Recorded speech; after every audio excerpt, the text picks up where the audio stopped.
Hello, my name is Dr. Lynn McPherson. I'm a professor at the University of Maryland School of Pharmacy, and my colleague and I, Dr. Catherine Walker, authored an article titled 50 Practical Medication Tips at End of Life, published in the Journal of Supportive Oncology. This is based on a presentation we did at the American Academy of Hospice and Palliative Medicine in February 2012. So, Dr. Walker, what do you think? Who should read this article?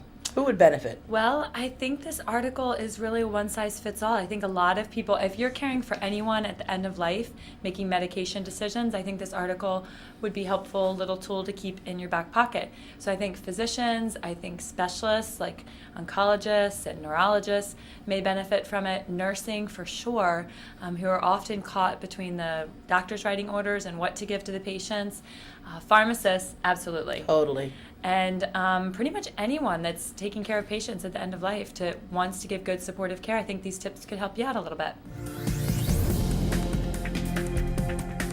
And even if you consider chronic diseases such as diabetes at the end of life, I think we should liberalize blood sugar control. We always say give the dying patient a donut. I think, if you can keep the blood sugar between 140 and 250, if they're asymptomatic, that's a job well done. There's a huge educational role there to talk about the changing goals of care with the patient and the family, and often with other healthcare practitioners.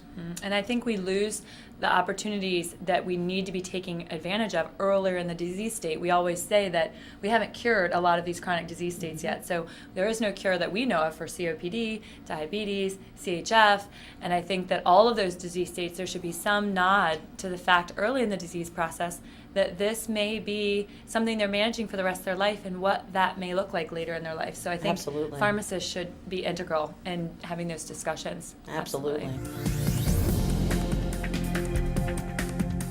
So what do you think would be a good way for readers to take this article and maybe roll these tips out and share the love at their practice setting? What do you think? Well, I think have one tip a day for the next 50 days. No, I'm just kidding. Or at least one a week for the next year. One a week, sure. And the next year, absolutely. Spread it out.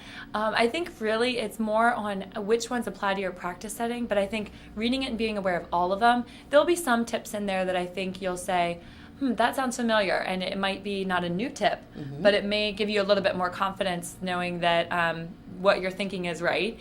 There may be some tips that are totally new, and those maybe you can jot down in your little, whatever is your go-to reference that you keep in your lab coat pockets or whatnot.